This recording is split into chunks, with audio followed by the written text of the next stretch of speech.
മുഖം, ഭാവം, സത്യം. സുരേഷ് ഏട്ടാ, എന്താണ് ഇന്ന് ചിങ്ങം ഒന്നിന് സുരേഷ് ഏട്ടാ ചിങ്ങം ഒന്നിന് ശക്തൻ തമ്പുരാന്റെ ഒരു ഹാരാർപ്പണം നടത്തിക്കൊണ്ട് തുടങ്ങാനുള്ള കാരണം? ഹൃദയം പറഞ്ഞു ചെയ്തു.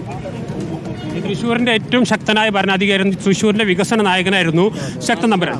ആ ശക്തി തിരിച്ച് തൃശ്ശൂരിന് ലഭിക്കണം. അതിനുവേണ്ടിയുള്ള ആദ്യത്തെ സമർപ്പണം നടത്തി. നിരവധി രാഷ്ട്രീയ വിഷയങ്ങളുണ്ട്. Nothing doing. രാഷ്ട്രീയ വിഷയങ്ങളോട് രാഷ്ട്രീയ വിഷയങ്ങളല്ല, നിങ്ങൾ ഉന്നയിച്ച വിഷയങ്ങൾക്കെല്ലാം ഇന്ന് ചീഫ് ഇലക്ഷൻ കമ്മീഷൻ മറുപടി പറയും. എന്തുകൊണ്ട് ഞാൻ മറുപടി പറഞ്ഞില്ല? മറുപടി പറയേണ്ടത് അവരാണ്. ഞാൻ മന്ത്രിയാണ്. ആ ഉത്തരവാദിത്വം ഞാൻ പെർഫെക്റ്റായിട്ട് കീപ്പ് ചെയ്തിട്ടുണ്ട്. മറുപടി പറയേണ്ടവർ ഇന്ന് മറുപടി പറയും. ചോദ്യങ്ങൾ കൂടുതലുണ്ടെങ്കിൽ അവരോട് ചോദിച്ചോളും. ഇല്ലെങ്കിൽ പിന്നെ അവരത് സുപ്രീം കോടതിയിൽ എത്തിക്കുമ്പോൾ സുപ്രീം കോടതിയോട് നിങ്ങൾ പോയി ചോദിച്ചാൽ മതി കേട്ടോ. ഇവിടുന്ന് കുറച്ച് വാനരന്മാർ ഇറങ്ങിയല്ലോ, ഓരോ ഉന്നയിക്കലുമായിട്ട്. അവരൊക്കെ അങ്ങോട്ട് പോകാൻ പറ അല്ലേ? അക്കരെ ആയാലും ഇക്കരെ ആയാലും അവിടെ പോയി ചോദിക്കാൻ പറ.